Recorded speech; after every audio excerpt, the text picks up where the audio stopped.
The one with the, crap. Well, the one. I'm going to do a U-turn somewhere. But, with the stack loaded, whatever, just 15 slow reps with a squeeze on the top, and that's the end of it. So we'll get another leg check-in come tomorrow. Or no, come next leg day after some rather nasty machine leg press, maybe even sled loaded leg press. We'll have to see. I got to take a minute and kind of resensitize myself to that much weight, because not only is it a physical adaptation, obviously lift something heavy, you're going to be physically stronger, you're going to exert more force, and then lift something heavier next time, right? It's also a mental game, it's about how strong the signal can you freaking send to your muscles to get them to contract, right? It's not all about pure muscle size. You also got to take into account your ability to actually utilize them, right? So that's where it's not surprising that as a beginner you're going to notice some pretty damn impressive gains, simply due to the fact that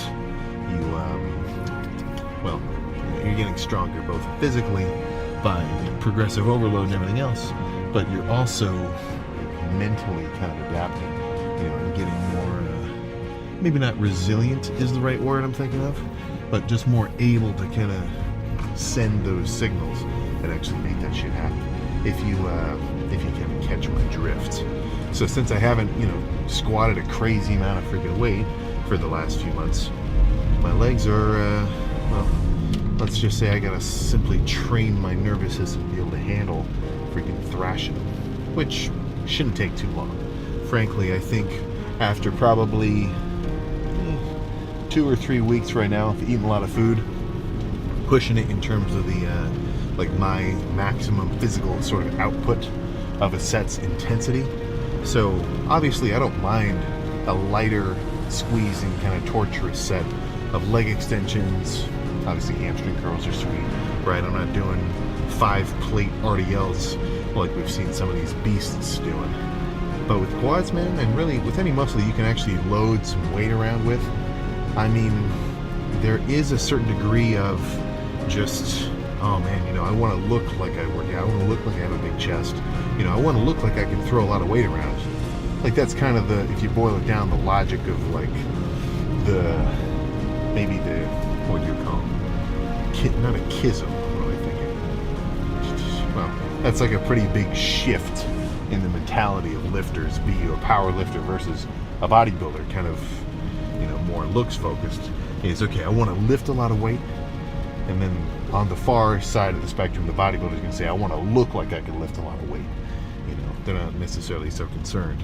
But I think that middle ground, if you look like you lift a lot of weight, odds are it's because you can lift a lot of weight. So don't fall for all this light squeezing, perfect form mumbo jumbo, right? As good as that is, that's just one, it's like I'm skiing. Right? Obviously I don't ski. I'd probably rip both my freaking hamstrings off instantly, but I want it to be a nice slope, right, that I'm comfortable with. And if it's too steep, screwed. If it's totally flat, well, I'm not going anywhere.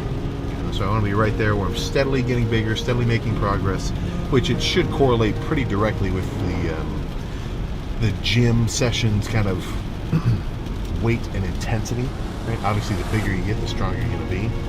Mass moves mass, there's no getting around it. But we'll see. With this bulk, as I've kind of said before, I want to take it not slow, but I want to take it steady. I want to be much more calculated with this one compared to any previous. And in doing so, I want it to be taking me to a level I haven't reached before. Like, I'm not necessarily so concerned this time with the weight on the scale. Every time I, hit a new level, like by the time I hit 255 as like a regular morning weight, that's going to feel pretty cool for me. That's a 5-pound jump. And by the time I hit 260 as a morning weight, I'm going to feel pretty cool. By the time I hit 265, I'm going to feel pretty cool. But that's not necessarily the point. My goal isn't to be 265. That's simply a consequence of what the goal of this bulking phase is. just contractile tissue, muscle growth. Now, of course, that comes with getting heavier on the scale, but the scale doesn't necessarily tell you everything, right? Because if a guy's bulking, well, honestly, I've seen a lot of freaking dudes streaming like TikTok lives where they're doing like a bulking buckmang, and as much as I would have probably thought, like if you go back 2 years ago and I'm looking at this guy with like 2 tubs of Ben & Jerry's, a Krispy Kreme box, and like just whatever else, I'd probably think, hell yeah, man, this guy's going hard, badass. Which in a sense, compared to the alternative of somebody who can't actually gain weight, I mean, yeah, the guy's bulking for sure, but I've come to realize over time there might be a smarter way to go about it. All the comments were like, well, Sam, the 50 grams of sugars in a donut is not directly equivalent with the 50 grams of carbs in like, however many, well, I guess 50 grams of carbs worth of like just plain rice or like oatmeal, and it, I definitely used to say, or obviously I knew they were different. Like the sugars have a much bigger impact on your blood sugar, your glycemic index. That's the plan. So fast forward a few months, well, I couldn't exactly tell you how heavy I'm going to be, but I know I just settled that about not caring about what the actual weight is. No, don't worry. I think I'm definitely going to break into a PR body weight territory, but it's going to take a while.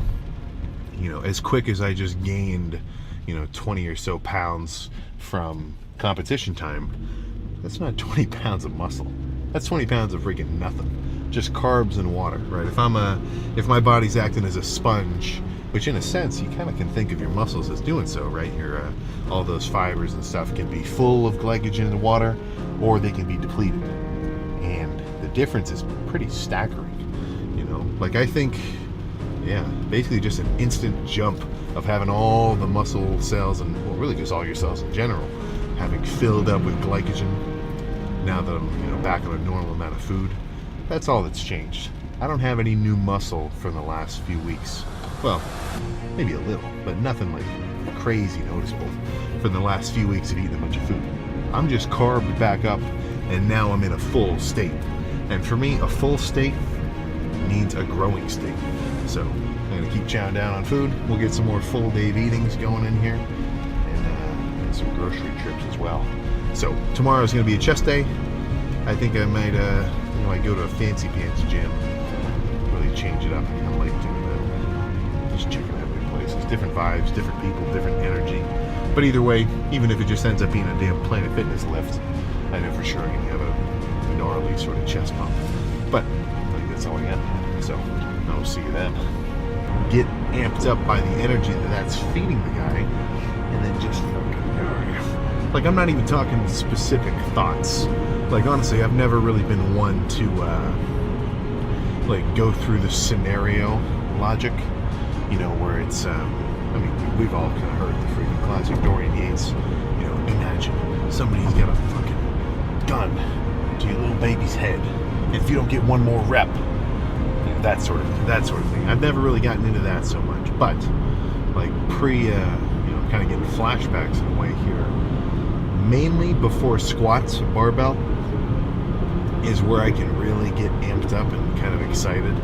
And there's really nothing. It's nothing short of a damn adrenaline rush.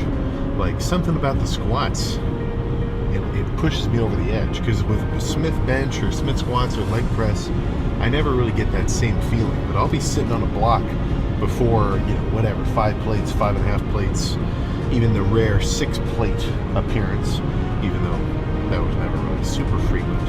And I'm sitting there, I got some kind of music going, and just like the antsiness of knowing I was about to lift that, and kind of, it probably has something to do with the overall, like, maybe nervous system exposure of the barbell squat.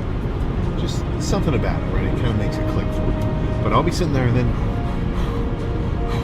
kind of get my breath together, and kind of like just out of nowhere, you get this sort of feeling, your heart's beating, like it feels like 200 beats a minute, just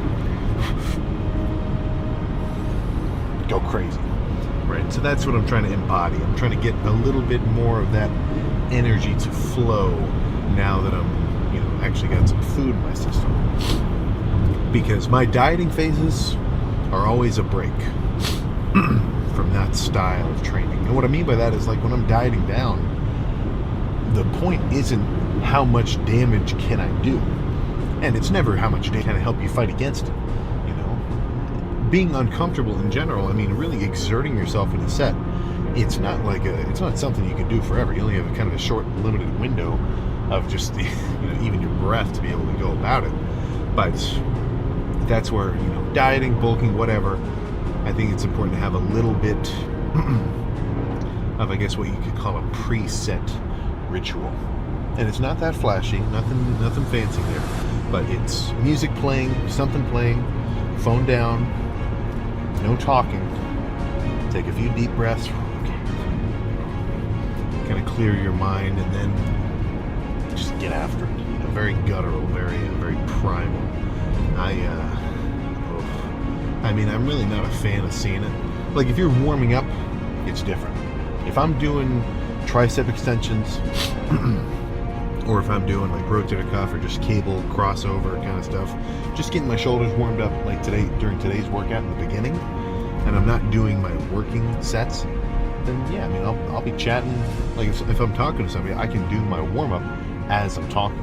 But I see it a little bit too often, which, I mean, I guess it depends on, you know, what your kind of workout's goal is. But if you're really trying to kill it and you're maintaining a conversation with the guy next to you during your working set, that's never, I'm never going to look at somebody who's literally just chatting on the pec deck or on the chest press and think, wow, he is 100% engulfed into that set. Nothing could distract him. You know what I'm saying? So I guess there's no better way to put it than to lock in, as it were. But playing for chest, pressing with a reasonable degree of weight, heavy enough to be heavy, but not heavy enough to hurt myself. And then, you know, some cable stuff, some squeezing stuff. There's a couple machine presses I like at this gym, so really, I'm just gonna see what happens. But I can guarantee within probably an hour and a half, because I still got to park, put all this stuff down, but within 45 minutes to 50 minutes of once I've stopped warming up, hopefully my pecs are going to double in size. Maybe not double, but aim high, right? So I don't want to go too crazy on top. Actually, I'm going to raise these a little higher. There we go.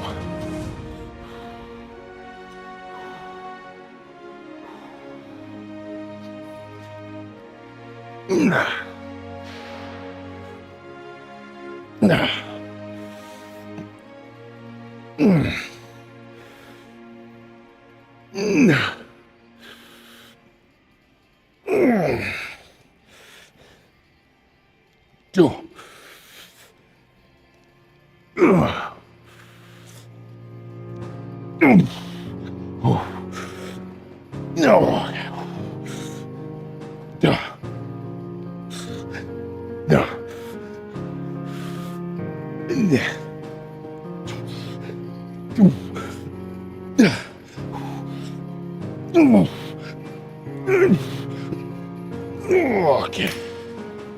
Oh my goodness. Yeah, that's enough. I'll find some freaking lighting. Alright. Usually the pose down in front of the dumbbells, I mean, that's 2 levels worse than normal. Like, I would probably argue, if I was waiting for the 30s, at least if a guy was curling the 30s in front of the rack, I'd be like, okay, well, you know, he's doing the work. But just one of the perks of a freaking empty gym. There's nobody in here. The guys that aren't here, well, they're doing their own thing over there. But let's see how chest is looking after what I would call my most freaking brutal chest day of the year. And it wasn't even that crazy relatively to what I've done in the past.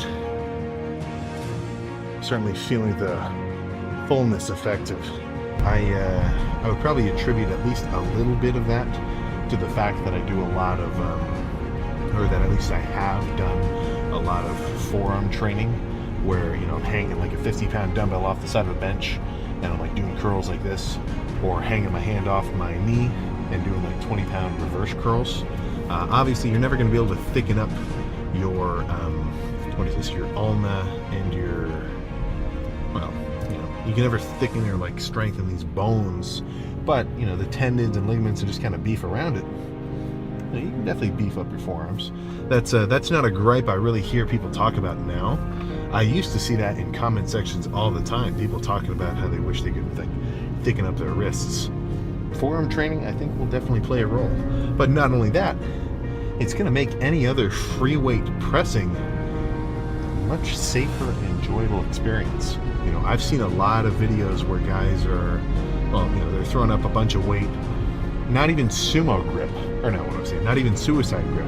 Like they got their thumb around the bar and like it slips out, it's just, they drop it backward. Any means of injury, risk, accidents, you never know. But by having stronger forearms, even when I'm throwing pretty heavy dumbbells up, I'm very stable in this whole section. I'm never too worried about like dropping it forward or backward. Forward wouldn't be that big of a problem. If you're holding up a dumbbell and it starts to go backwards on you, I don't need to tell you, your arm doesn't go that way. That's for sure. I know a couple of guys where that's really set them off course, having like some shoulder, all sorts of stuff. I've seen a couple of videos where like full on what is this bone? Humerus. Wait, no. Femur? Is this your humerus? Well, either way, like upper arm bone, legit snapping like arm wrestler style, because the guy threw up a ton of weight and then he lost it backward. So the sort of point I'm getting at is any weak links in a chain of your body like that, if you can strengthen them, odds are it's going to make your actual primary mover feel like it's getting way more attention, because you don't have to worry about all these straggling little bits. That's why I'm always talking about how you got to spam some adductors, right? The machine where you squeeze your legs together after your leg days. You don't even have to go like, I'm not going to blame somebody, right? Everybody to each their own, but you need something, And for those of us, right, the in crowd, we know what we're talking about. I think we can kind of boil it down to just having something you can be good at, You don't have to be, I'm not even saying like the best at either. I'm just saying something you can work on. You get to enjoy it. You get to be reasonably proficient at it. And honestly, it doesn't matter what it is. Reasonable success at any kind of endeavor gives you a certain feel-good kind of reaction. Plus, we're still social freaking creatures, so you get good at something enough, and then you get outward validation that you're kind of good at it. Dude, that's where it's at. I'm talking back when you were in elementary school and you drew the most badass caterpillar, and your teacher picked your paper or your drawing out of the whole group and said, "Nah, this is nice." Right? You probably felt like a freaking legend. Or even something smaller. Nobody's around. You're just alone in your house. You do a bottle flip and it lands. Oh, I got a little pep in my step. And then take it a step further. You're about to do a set of leg press or squats or something. You flip your gallon jug. It lands. You do a quick scan in the gym. You realize somebody was watching you. He gets it. It's just nice, right? It's good to have something like that.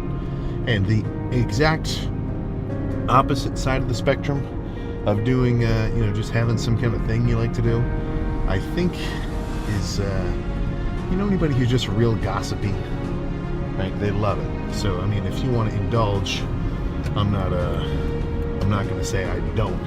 I love hearing some, random kind of crazy drama from everybody I know if they've got something to tell me, but I don't make it my whole thing. But, some people just, you want to leave reps in reserve, you just need to stimulate it, and don't even stress it.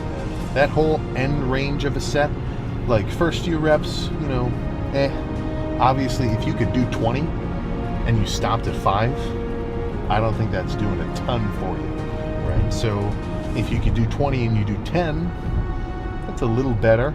If you can do 20 and you do 15, that's even better than the 10. But is there something magic about doing 17 and leaving those 3 in the tank versus doing 17 and then really pushing it to 20. I'd rather push it all the way and make sure I really got there, you know. It's like, well, no, but it's about to go down like a Conquest reference, but I'll spare you. That would probably go a couple of minutes. But yeah, so if you did the same hard workout for weeks on end, months on end, it's probably still going to give you some stimulus, but would it not make a bit more sense to want to change it up? You know, do things differently, try things you haven't done before. Let's say you've got a habit of always starting back with lat pull downs. That's your thing. That's how you've always done it. That's how you think you're always going to do it. It's just what you came up with, and it's not like it hasn't been working. You know, that's the tricky part with the working out. Let's just limit it to like the, you know, bodybuilding, like lifting, to get a little bigger sort of crowd.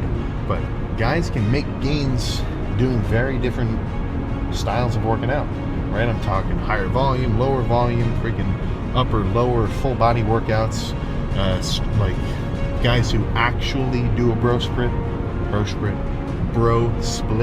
like where they do arms, shoulders, chest, back, legs, rest. I guess I'm a little similar, but my oh my gosh. Holy crap. Yeah. One more.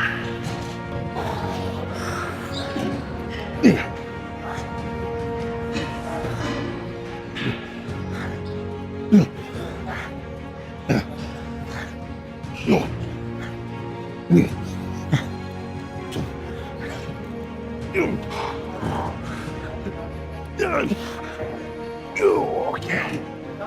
Oh my gosh. Wow. That is enough of that. Not even that heavy either. This pull down only goes up to 200.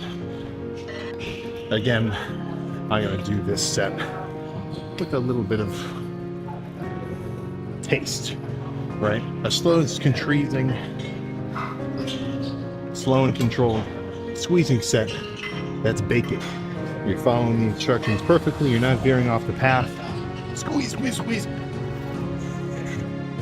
A set like this, it's more like cooking. A little more romantic, a little more intimate. You can kind of play around with it a little more. And as long as the effort's there in either, then I think you're good. All right.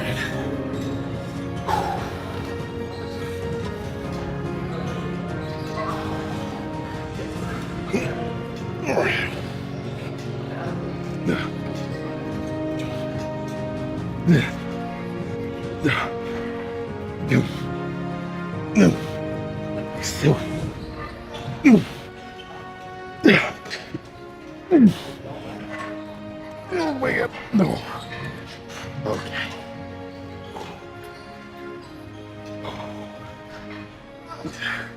So that was some upper back focus stuff.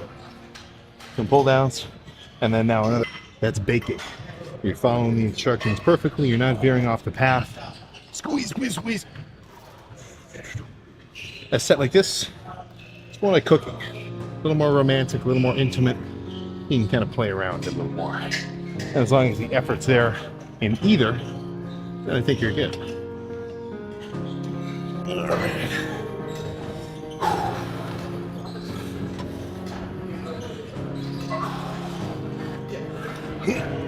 All right.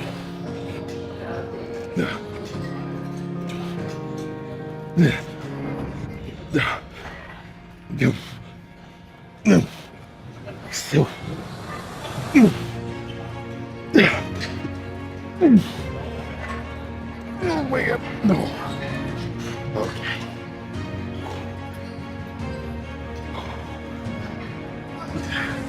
So that was some upper back focus stuff. Some pull downs, and then now another upper back focus thing. I think if I do the right combination of movements, I've got one more superset left. This back pump will be complete. So let's go pick what those movements are going to be. I lied. I think just this light squeezing pull down will be good. And when I say light, I just mean like it's within my capability to move. But after everything I've already done so far, there's no chance I'm getting 20 good reps here. Maybe 10 good ones and then 5, maybe 6 nasty ones. But it kind of ended up being upper back focused, then lat focused, then upper back focused again. So now finishing with lats. So this workout turned into kind of a back and forth of top to bottom, which I'm cool with it. I can tell my back is freaking pumped up. So after this, assuming it's a good set, we go see if that really was the case. All right.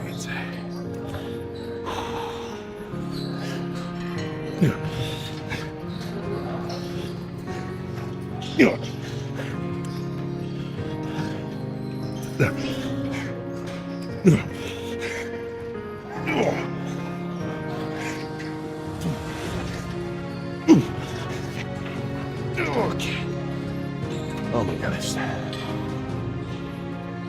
Oh, let's go find some lighting.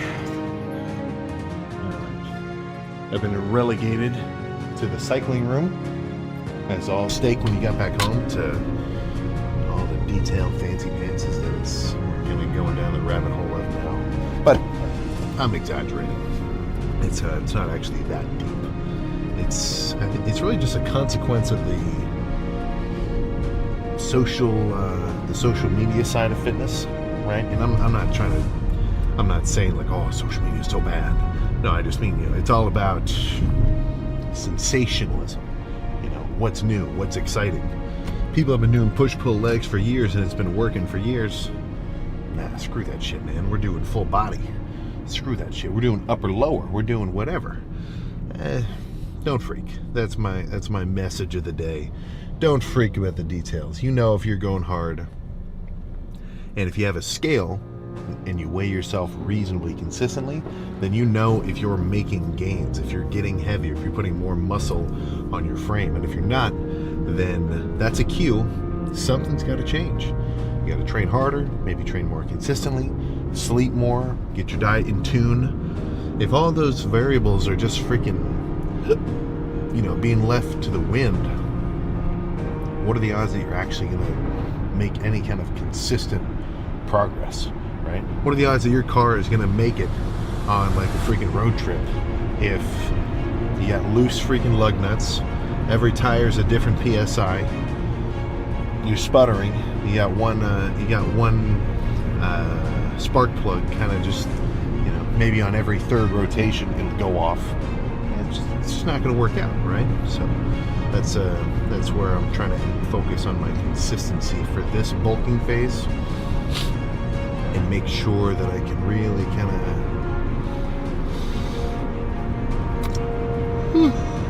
oh, I'm sorry. I just had a pre-workout nap. I'm still kind of recovering from now. But I want all those sort of variables that I can at least control be completely under my control, right? So that I can actually at least make steady gains. And if anything starts to slow down, like my weight, my size, my whatever, then I know what the culprit's going to be. Because usually I'll be able to look back at like my calorie intake over the last few weeks, or my sleep or whatever, and I can say, oh yeah, no, my sleep has been kind of scrappy. Or I haven't been drinking enough water, or just any given whatever, and be able to say, okay, that's the problem, But it's I think it's just a deliberate looking away or turning away, or just giving yourself a blind eye when guys are like, man, I got no idea why I'm not growing. Or even worse off, basically make up an excuse in a completely like unrealistic situation. Like, dude, I don't know why I'm not growing, man. I mean, I'm eating 6,000 calories a day, and this is a 180-pound 17-year-old dude. I'm eating 6,000 calories a day, man. I just can't grow. Yeah, some of those numbers are off. But in terms of today's lift, nothing too wild. I just want to completely thrash arms in a good way. So triceps, I haven't done anything overhead extension related for a little while, so I think that's definitely on the to-do list in terms of my little exercise roster. But apart from that, biceps are pretty easy in the sense that, if you gave me just a pair of freaking 50s, I think I could get a good bicep workout with nothing else. No bench, no nothing, no cables, just doing some heavy sets of curls. That'd be fine. Now, of course, I'm not just going to do that. I'm going to do some preachers and some machine curls and maybe some dumbbell, you know, some cable stuff and whatever else. But yeah, once triceps are basically inflated beyond belief, all that's really left to do for me is to go crazy. Oh yeah, that's enough. Oh shit. Oh my god. Oh, let's do something a little lighter. Damn. My eyes were a little bigger than my biceps. I put a 45 on here. I didn't even do a feeler rep, I just picked it up. Especially after those 65-pound curls. Too freaking heavy. Now, at 25, I think that's about right. So, with these, very similarly to, actually, no, I guess, I don't know.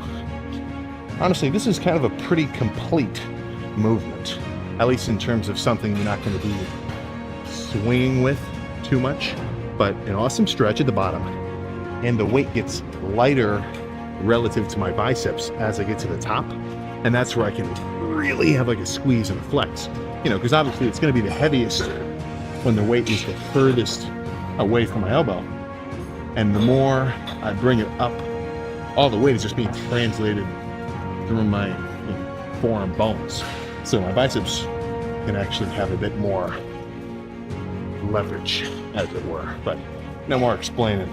Honestly, those words were way too freaking big. Let's just focus on going crazy. All right. Yeah.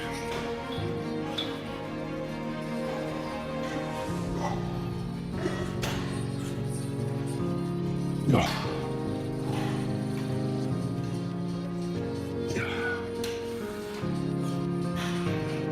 Yeah.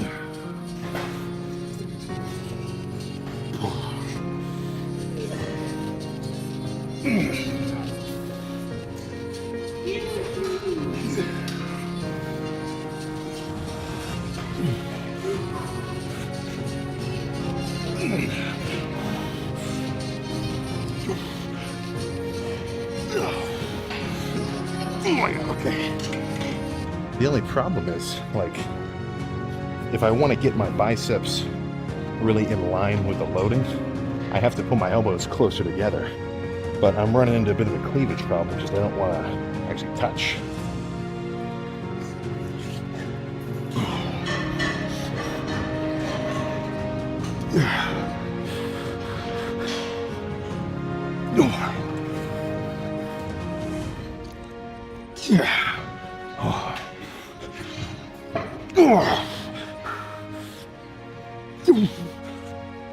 Oh my god, okay. Alright, I'm done there.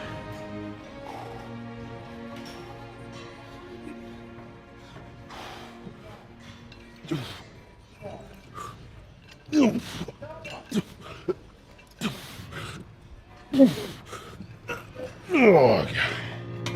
Oh my god. Oh, let's do something else. So, biceps, I've done heavy, nasty curls, controlled squeezing with a good stretch focus, preacher curls. So now, the only other kind of movement I even know to do for biceps, apart from those two styles, obviously I know other curls, it's bicep biased pull down, right? Essentially just a chin up pull down. But here's what I'm imagining, right? Towards the end, once my once my biceps get a bit more burnt out. So kind of a cool movement, because the more you kind of weaken yourself, you can give yourself some self-assistance without even having to like have somebody else grab it for you. So I think, well, we'll see. Let's do one first and then go from there. Because honestly, this could be it.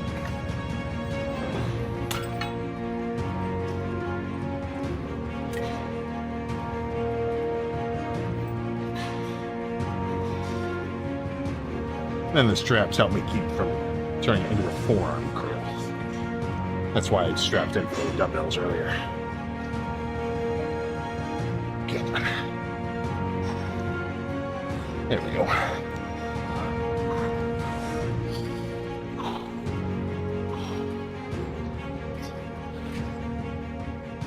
Oh. Yeah.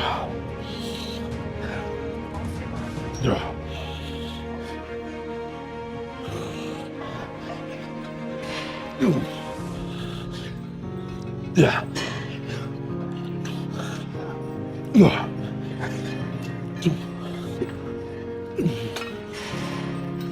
Okay. That was good. But it didn't feel that good. I think I'm going to finish with one set of cable curls, and that'll probably be enough. Like, that's a good set, but it doesn't really inspire me to do another one. When I know a different style might feel better. So, a little more than half the stack. And these curls, I'm still going to focus on holding the squeeze, but I'm not going to hold here for a second. Right? It's like I want to do a complete rep. To the top, and this moment of motionlessness, you know, be it leg extensions, hamstring curls, pec deck, some chest press you can't really squeeze at the top, at least not super well. Like if it's a machine chest press with plates, this is a really good squeezing position because it's just the nature of the movement. But it's like when I'm doing barbell bench, there's not much of a squeeze. You're kind of just holding it at the top for a second and then coming back down for another rep. So it depends on the movement, but movements like this where you can have a little extra oomph, yeah, don't just slack off and move the weight around because you'd be leaving gains on the table, you know. But let me pick a better song here.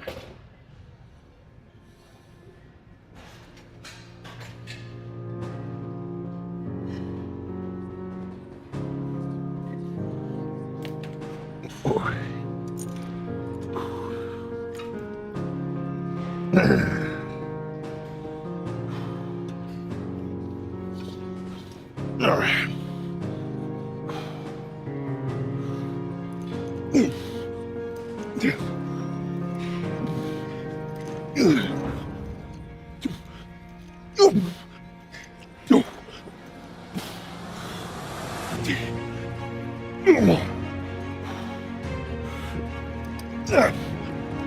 Okay. Oh my gosh. We're done. Yeah, would you look at that? Actually not the worst lighting in the world right here. Let me make sure I can focus. There we go. Yeah, okay. So this is sort of the multi-purpose studio room with some Christmas LEDs all over the place, but not too bad. This is kind of I mean, a little better than this, but the old, there we go, right in the middle.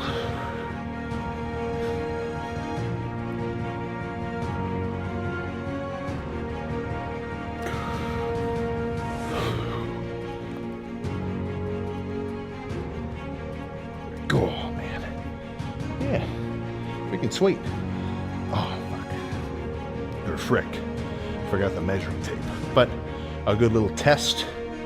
Yeah, there is no finger to shoulder contact whatsoever. Oh yeah, that's typically a reasonable indication, at least once you've lifted for long enough, that your arms are legitimately pumped up. Actually, let's see how the last foot's looking through the tank.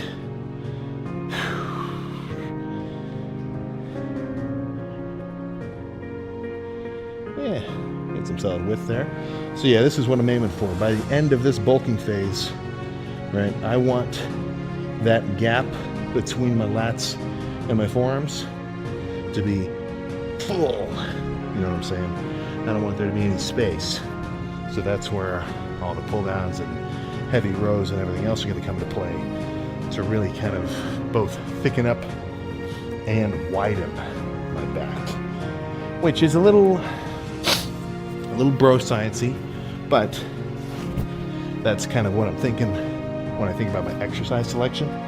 Because if all I ever did was like real upper back focused heavy rows, even though I get a little bit of lat activation, should I really expect insane lat gains? No, man, that's why I'm going to add pull downs in as well. Give lats real direct stretching work too. But either way, that's all I got for arms. Let's get out of here. Good day. Yeah, this is nice.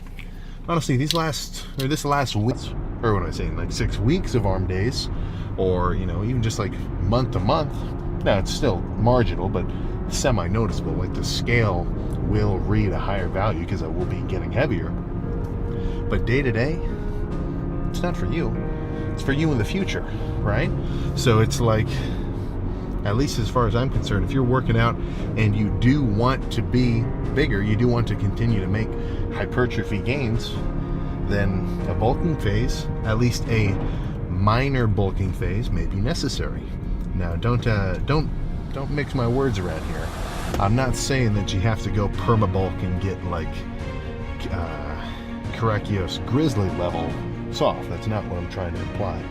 Like, let's just say you've been eating, I mean, for a lot of guys who work out, they like the fact that it's essentially a buffer which lets them just kind of eat whatever.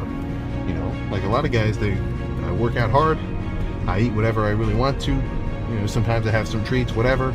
I just let my hunger determine, you know, how much food I eat per day, and it works out pretty well. And that's not a bad approach, especially in a main gaining, like just maintaining your physical form kind of thing. Like, your appetite is a pretty good balancing act, which lets you obviously eat enough food to recover. So when you combine that with hard training, I mean, you're good for sure.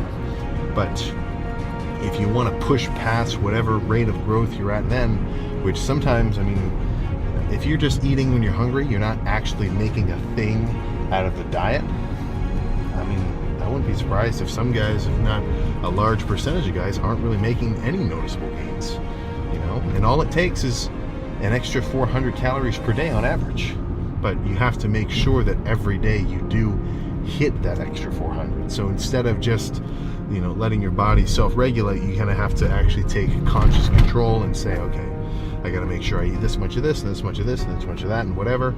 And for the most part, I think that's a massive step in the right direction towards continued progress. Because upping your training intensity, yeah, that's probably going to help. Upping your training consistency, that's for sure going to help. You know, improving your rest and recovery, definitely. That's all, you know, those are the big pillars of fitness or muscle growth. But the diet almost has the most instant and powerful effect out of all those things. And I really can't overstate that. You know, I would gain zilch for muscle if I only ate 2,000 calories per day. Or if I continued to eat in my calorie deficit intake, I wouldn't grow anything at all. Now, I'd stay lean and I'd look pretty cool, but I wouldn't be growing, you know? And if my goal was to lean down, you know, to peel some body fat off my frame, and I kept eating as much as I was hungry for, and no less, odds are I'm not going to get any leaner, you know? So you kind of have to, you sort of have to step in to a degree, at least after a point, right? Because, I mean, main gaining, just adding working out hard into your routine is going to give results. There's no denying that, of course, but eventually I really do think you need to take control of the diet, get some macro tracking action, and then you'll kind of start to really see how things are working, right? It's like we're all used to driving our cars, but somebody who really knows what's going on under the hood, anytime they run into a problem, anytime they run into whatever, they know exactly what to change to fix it and get it back into working order. And as far as I'm concerned, the working out can kind of be looked at the same way, you know? Like, I think I was saying this in the car on the way here. It's like, okay, you've been sleeping good, you've been drinking more than enough water, you got your gallon jug with you at all times, plus electrolytes, you've been working out all the time, but you're not really eating a ton of food, you know? Okay, as we are all aware, leg training, arguably the least popular out of the main body parts, out of the classic lifts, out of arm days, out of push days, out of pull days, out of, I guess some guys are doing, I've seen some kind of funky combinations. I've seen back and triceps, I've seen chest and just shoulders. That's not too weird. That's just push day with no triceps. I've seen forearms and calves. I throw those around. I almost think calves get more love than regular legs, because the typical lifter is at least going to be covered up down to the knee. But he might think to himself, okay, well, come on, I'm not going to wear long pants only for the rest of my life. I guess I better work my calves just a little, almost like, what's a good comparison of situation there? I feel like hitting calves, it's almost like putting the fancy napkin down on your lap if you go out to eat. It's like, everybody else is doing it. I guess I'll do it a little, whatever. But it's nothing, people don't have the same compulsion with legs. Much more excuses. So my back and, my squats and, my knees. I got this thing. Yeah, I know you got something. That thing is an aversion to leg training because you'd rather only do chest and back, which depending on your shtick, whatever. But at least own it, right? I mean, don't act like if somebody asks you, not you, but like I'm assuming we're talking to an avid leg skipper, like somebody who legitimately does not hit legs on like a even monthly basis, and they're out there. It sucks. It's kind of hard for me to even really imagine. But you ask them why they don't hit legs, and you're like, oh, je ne sais quoi. They don't, like, yeah, we know the reason, right? You don't want to. But what that kind of can loop around talk-wise, legs are kind of just hard, Any sort of training, if you really push it, is hard. But for the most part, upper body is just as cool as it is hard, right? Like that ratio is kind of 1-to-1. Like really pushing it on pull downs or curls or tricep push downs or like rows and bench, like you're going hard. It's still difficult, but it's got a little bit more of a coolness factor to the general public where it's like, yeah, this is hard, but I feel pretty cool.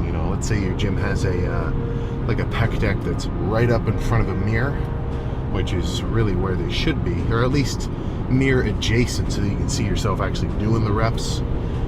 But legs, at least I think, as a whole, as a populace, just as hard, if not actually even a bit harder, and not so cool.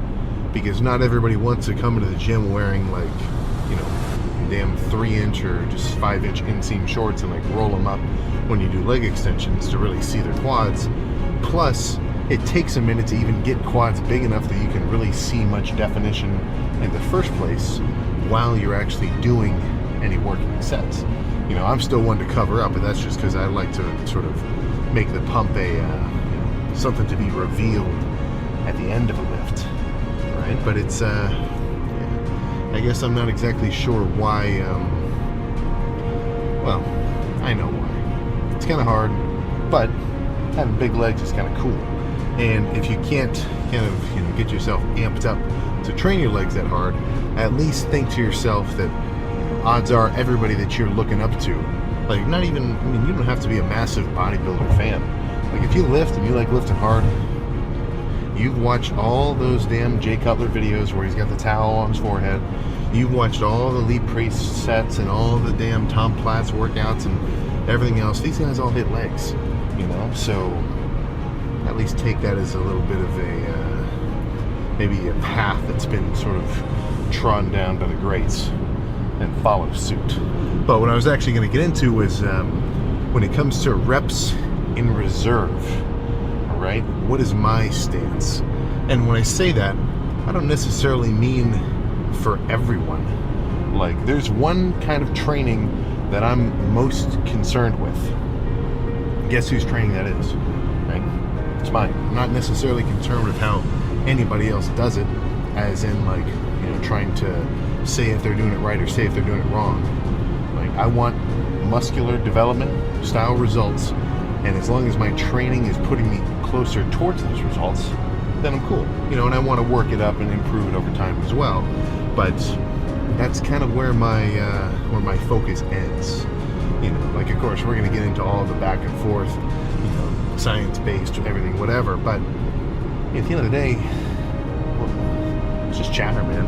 you know? So when it comes to your actual lifts, as sort of a tip, like if somebody were to come up to me and ask me like what their training intensity should look like and like what I would say, and especially for me, like there's a few different styles, but when it comes to regular working sets, and that's going to count as like, you know, probably 70%, 75% of your workload, for the most part, I would say warm yourself up, obviously get ready for whatever you're doing. Like let's say you got a chest day. You want to start with flat bench. You want to start with incline dumbbell. You want to start with whatever. Warm up. Obviously, get your rotator cuffs going. I always warm up my triceps, my shoulders, my chest, a little bit of my back to give myself a little better support system when I bench, and just kind of, you know, get everything moving and exposed to some weight. Now, after that's complete, that's when I would move on and actually go on to whatever that first movement is going to be. Let's say it's incline dumbbell. You know, I'll grab a weight which I know I can move around easily, 5 reps, and then go up until I'm ready for that real working set weight. And from then on, for as long as I'm doing regular straight working sets, I'm talking total failure. I'm talking trying to push it as hard as I can, leave nothing in the tank, and then after, you know, however many of those I kind of feel necessary, usually 5-ish, sometimes 6-ish. That's where the last few sets, it doesn't have to be complete muscular failure. You know, so I mean, if you look back on like the last chest day, or even probably the chest day I'll do tomorrow, yeah, I mean, I'm gonna do dumbbells to failure, regular Smith machine to failure, chest press, heavy chest press to failure, to the point where I really can't get another one, or at least that's what I'm aiming for. And then let's say I'm finishing with some cable flies, really just trying to pump up my chest, get as much blood into it as possible, then that's where I'm not so concerned, you know, because my chest is already wrecked, I'm already pumped, all the real damage has been done. Like if I have 20 pounds on the cable stack doing flies, the damage isn't necessarily from the tension. The tension is just acting as a force for me to get an awesome stretch, really open everything up, and then come in for a really hard squeeze at the bottom.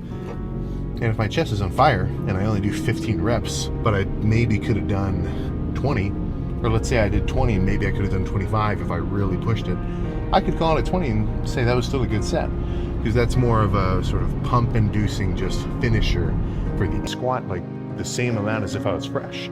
So it's like the light squeezing stuff almost doesn't take away from, you know, the amount of weight I can move later or how heavy it feels later, but it does kind of get me warmed up, if you can kind of imagine.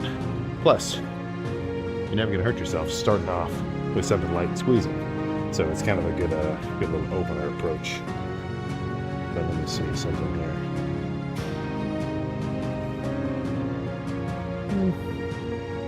Yeah, that'll do good. All right. These are going to be 5 reps alternating.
But let's do it. Let's change it up. Usually starting with some kind of hamstring curl. Then we flip it around, start with a light RDL. There are machines that are this exact setup, with like a platform, the 2 cables, which this is my RDL of choice by far. The only problem is I've only ever seen this machine once, or the one I'm imagining. Kind of a rare treat if you have one, I guess. But I guess there is no button. Let's just go run. No way.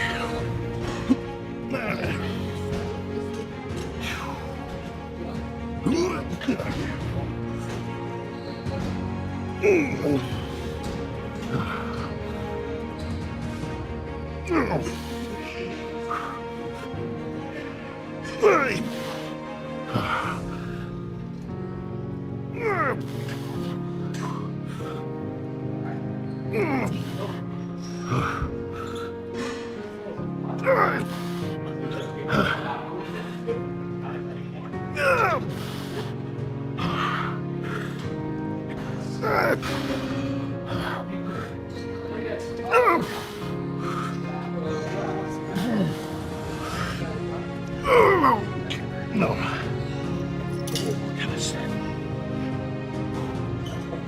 A few more. Probably 2.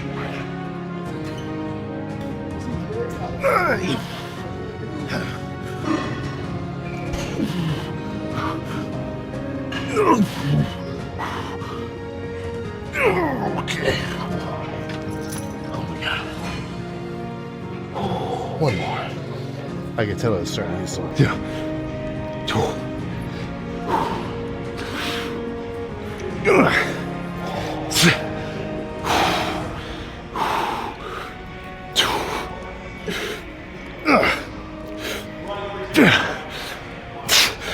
Okay. Oh my gosh. Let's go push down. All done. All right, so this was pretty classic lighting from the last dieting phase, because I was coming to this gym a lot. 24-hour, pretty mellow. I mean, it's not usually much busier than this. And when I was really peeling down, that's what I wanted. Just, you know, nothing too much. So it was easier for me to focus on my own lift. I mean, I don't have that much problem getting in my own zone, but you know, if your space accommodates that, it helps a little more, right? If I'm in a gym with basically the whole crew of dudes who I like, it's gonna be a little trickier for me to lock in just because I'm gonna wanna chat with them a little, you know? But that just kind of comes down to some self-discipline. So, I'm starting to feel like this cut is actually beginning to work ever so slowly, because for me, a wild combo is trim waist with a chest pump. Honestly, this is like my peak form, because my chest is a little lacking compared to my back and my shoulders, which is more so to say my shoulders and my back kind of overpower my chest. I think it's still solid, but I want to beef it up. So when I see my chest pumped, it just looked extra cool for me. And this was the coolest shit ever. There's this like title frame of Baki where he's sitting like doing some shit. I think somebody would be surprised if they saw just how much they ended up eating, kind of just unknowingly, you know? So once you kind of open your eyes to the matrix, once you start to see the big picture, you follow, is it the white rabbit? Yeah, it's a white rabbit. Well, either way, once you get into the rabbit hole and you really see how everything works, then you're just going to be able to play the game much easier, right? Who's going to win at chess? Somebody who knows all the rules, or someone who doesn't, right? So it's it's just a situation of like, how much time and energy do you want to put into something, and matching that with, you know, how many or what degree of results you want to get out of it, you know? So that's my end speech there in terms of cardio and training and everything else. But if you're bringing it, and you're bringing it slightly more on the regular, continually over time, well, then you don't need me to tell you what to do. You're good, right? You want to be a accelerating object, right? You always want to add more force to your momentum and reduce drag on your system. So I think the reducing drag part of training is much more mental than physical, right? Because if you want to really up your game, then you just physically have to do more, right? Get more in tune with tracking things and actually lifting and making sure that you value every set, and you're not thinking oh, I got 10 more sets. Might be okay, I'm making this set nuts, and then I'll think about the next one when I'm done, right? Things like that. That's going to build your momentum up. And in terms of reducing drag, that's where you've got to just try not to get tired out of it. Try not to get fed up or just bored, or not man, I'm not exactly where I want to be. It's going to build your momentum up. And in terms of reducing drag, that's where you've got to just try not to get tired out of it. Try not to get fed up or just bored, or not man, I'm not exactly where I want to be. Yeah, spoiler alert, guess what? No one is. And that's kind of the whole point, right? I'm talking Sisyphus up the hill with the rock. It's not to say you shouldn't be content with the progress you've made. I think that's an awesome motivator too, because you get to see how far you've come, and it motivates me at least to know just how much further I can go. So it's not like I've never liked the idea of guys where they're yeah, I'm never happy. I never look at myself with contentness, man. I always see the flaws. Well, that kind of sucks. I think that's a little too far. For me, that's a little bit more opinion related, because it's you're basically just being your biggest hater. There's a difference between being your biggest critic and being your own biggest hater. So that's a little bit different, right? But if you can really just get a grasp of, okay, this is going to take a while. I'm going to be doing this for a while, and I already enjoy it now. What's the rush, right? As long as I know everything I'm doing is keeping me on track, I'm a happy camper, right? That's for freaking sure. But now I'm getting into a long-ass ramble. Overall, solid lift, and my next workout is going to be over in the United Kingdom.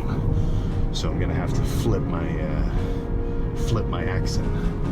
Oi, bruv, almost done with that leg press. Got to hit my quads, yeah? That sort of stuff. But no, that's going to be fun. That is going to be, I'm getting excited. Not so excited about so I went to the UK Arnold last year, and that was sweet. But I could not sleep.